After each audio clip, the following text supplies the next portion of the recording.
Ndabaramukije cane bakunzi ba kino kiganiro igitondo gishasha amahoro y'Imana kugubwa neza no kuranirwa mu byanyu no mu banyu nivyo ndabipfurije.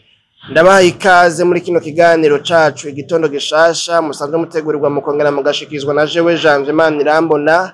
Ikiganiro mbere tugomba tubashikirize ngaha nyene ku kazi mu ntumbero yo gucunguza umwanya umwete kandi mu ntumbero yo kugwanya gacerere gashobora kuba kuri runo rubuga rwacu bitewe nuko nyene usanga imyanya yagoranye hanyuma bikaba byogenda gutyo nyene ugasanga umuntu ntiyarose umwanya wo gutegura kino kiganiro. None rero dusoma amajambo numva mfise ni kiganiro gitumbereye gusangira namwe ijambo ryo mu gatondo, ijambo ry'urufatiro, impamba y'umunsi, ijambo ryo kuzirikana ko umuntu akwiye kwirirwa yiyumvira ko amedita ko azirikana ko ngo rimubera icigwa c'uwo munsi. Ni mu gitabo c'uwavugishwa n'Imana Yesaya, umwe muri babandi bavugwa n'imbonerakure za mu bya Bibiliya, bavuga ngo ni le grand prophète. Abakurikiranira hafi bya Bibiliya aba théologien bamushize mu mugwi wabo bita ngo ni abavugishwa bakuru kubera ko bavugishijwe vyinshi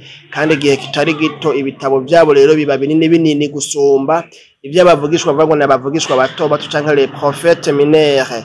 Ariko nabo bato nyene nabo suko batari mw'Imana, nuko manda zabo, mission zabo zagarukiye aho Imana yari ishimye ko zigarukira. Gutyo rero bituma ibitabo byabo biba bito nayo ubundi babaye bavugishwa nabo nyene badasanzwe. Ivyo bavugishijwe vyabaye ibintu vyashitse bini navyo bizoshika, sino bigaruka ko sinagomba no kubijamo cane, nta mwanya wabyo dufise. Ni muri Yesaya rero mu gice ca 40 imirongo duhera ku murongo wa 27 turangize kino gice, ukuvuga ku murongo wa 31 havuga ngo inkomezi ziva kuhoraho. Niki gituma uvuga yewe Yakobo ukiganyira yewe Isirayeli, uti inzira yanje inyegejwe uhoraho kandi vyanje Imana yanje iravyirengagiza. Ntiwari bwabimenye, nturavyumva? Uhoraho ni Imana ihoraho, umuremyi w'impera z'isi, ntadendebukirwa ntaho aruha, ubwenge bwiwe ntibuserangurika. Niwe aha inkomezi abadendebukiwe, kandi utagira intege amwongeramo inkomezi. Imisore yonadendebukirwa ikaruha, n'imisore y'imikangara yokwica ko igatemba. Ariko abiteze uhoraho bazokwama biyubura mu nkomezi nsha, bazodugisha amababa nk'inkukuma, biruke ntibaruhe, bagende ntibadendebukirwe. Imana yacu nidutabare bene data bakunzi ba kino kiganiro igitondo gishasha cacu cuno munsi. Aya majambo rero dusomye niyo ngomba ko dukuramwo ijambo twokwifashisha canke twohagarara ko twokwitwaza twokwifadikiza uyu munsi mu bikorwa tugiye kwirirwamwe. Iryo jambo naryo ngomba ko rivuga ngo ni inkomezi nshasha ziva ku Mana. Imana yacu nihimbazwe. Ngaha twabonye ngo ariko abiteze uhoraho bazokwama biyubura mu nkomezi nsha. Izo nkomezi rero zizotuma badugisha amababa nk'inkukuma, biruke ntibaruhe, bagende ntibadendebukirwe. Imana yacu iragahezagirwa n'ahari yisanzwe ihezagira. Nano majambo, aya majambo rero tubonye tubona ko Isirayeli ariwe ngaha mbere yongera akitwa Yakobo, ihanga ry'Imana, ubwoko bw'Imana. Abisirayeli bari mu bihe ngo vyo kwidoga, bari mu bihe vyo kwiganyira, bari mu bihe ngo bavuga ngo inzira yanje inyegejwe uhoraho kandi ngo ivyanje Imana iravyirengagiza.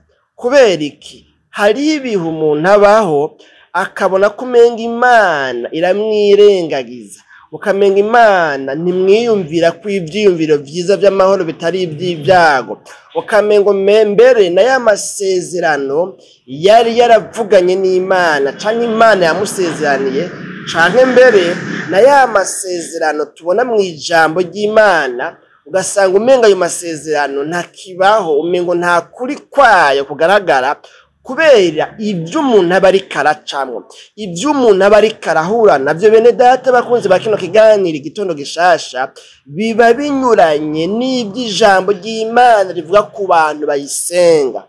Ibyo bihe biba bimeze nka bya bihe bya Yobu. Yobu yabona ko agororotse, yabona ko yagerageje gukora ibishoboka byose, ariko mugabo yisanga ari mu bihe bibi, mbere byatumye n'abagenzi be bavuga ngo wewe raba neza, ahubwo waracumuye.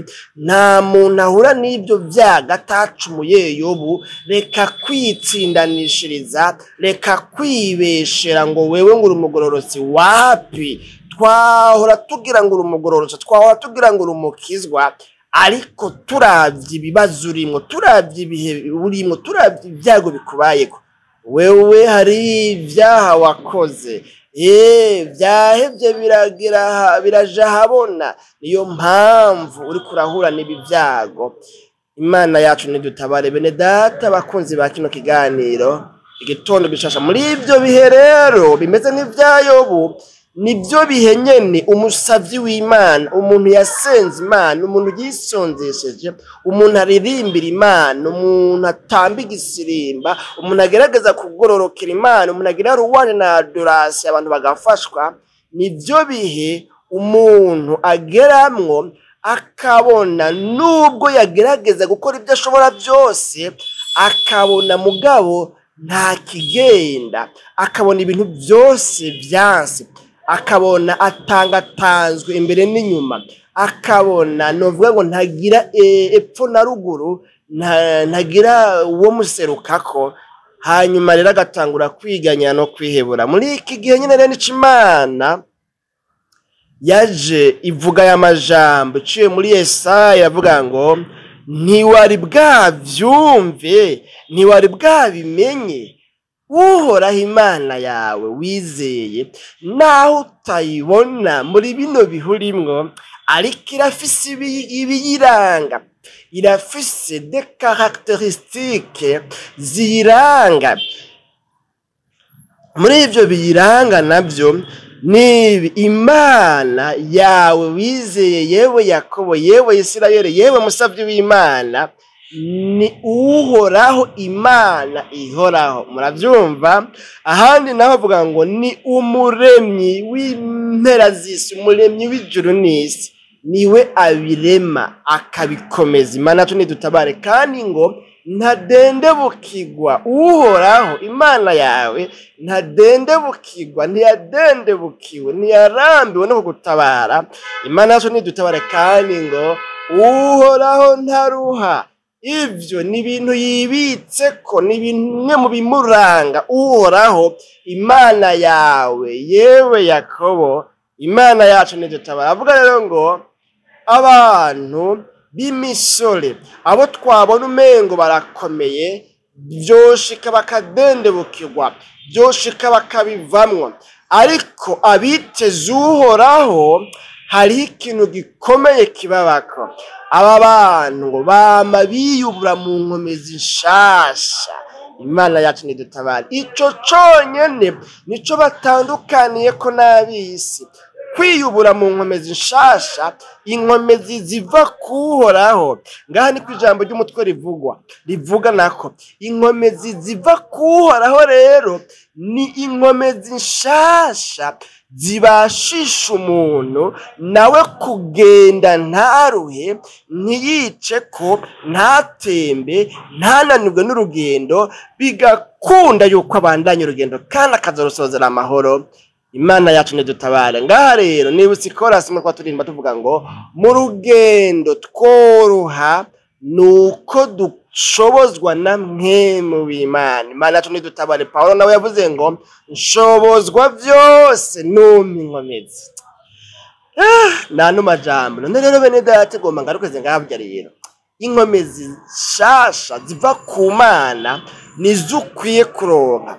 Urakwiye kuronka inkomezi nshasha ziva ku Mana kugira ngo bikunde ubashe kubandanya uru rugendo rugoye, uru rugendo rwo kuja mu ijuru, uru rugendo abizera barimwo, kugira ngo bikunde urushobore, kugira ngo ushobore kurubandanya uzorusozera amahoro.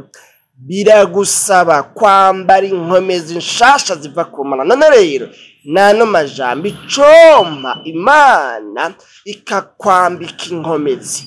Ushobora kuba ugeze ahantu wiganyira, ushobora kuba ugeze ahantu wihebuye, ushobora kuba ugeze ahantu wumva ibyawe byose byanse, ushobora kuba ugeze ahantu wisabira gupfa nk'uko uvugishwa n'Imana Eliya nawe vyagenze. Ushobora kuba ugeze ahantu mu gahinga kanyaganande uvuga ngo Imana yarampevye, Imana yarantaye, ariko Imana ntiyagutaye kandi n'Imana itaruha itadendebukirwa, n'uhoraho n'umuremyi w'ijuru n'isi. Mana tune dutabare. Urakwiye kuronka inkomezi nshasha ziva ku Mana zituma uminuka imisozi mu ruhanya uri kuracako, zituma urwana ukanesha, zigushoboza kwihanganira amageragezwa urimwo, zigushoboza kugwana ukanesha. Urakwiye inkomezi nshasha ziva ku Mana. Niryo jambo naye numva mu mutima nogira ngo dusangire namwe muri kino kiganiro, kandi tugarukirize ngaha nyene kubera nyene ntigikwiye kuba ikiganiro kirekire, kandi nyene n'ahantu giteguriwe urumva nyene ntihatekanye nivyoroshe. Hahandi nyene ivyo umuntu akunda babikunda nyene uko abayumva nyene umutima ubikunda. Inkomezi nshasha ziva ku Mana nizo ndakwipfurije mu ntambara urimwo, mu bibazo urimwo, mu marushwa urimwo, mu mageragezwa urimwo, mu vyago urimwo, mu bariko barakugwanya, mu ngwara, mu bukene, mu bushomeri. Ndakwipfurije inkomezi nshasha ziva ku Mana. Icompa ukambara izo nkomezi kuko zogufasha gushikama, zogufasha gushishikara no kubandanya urugendo kugeza urusozereye amahoro. Tuzosura mu kiganiro igitondo gishasha c'ubutaha. Mwari muteramanye na jewe Janvier Manirambona. Abahigwe n'abantu bambaye inkomezi nshasha ziva ku Mana, kuko abo bantu ntibazoneshwa, ntibazonanirwa n'urugendo, bazorubandanya gushika barusozereye amahoro.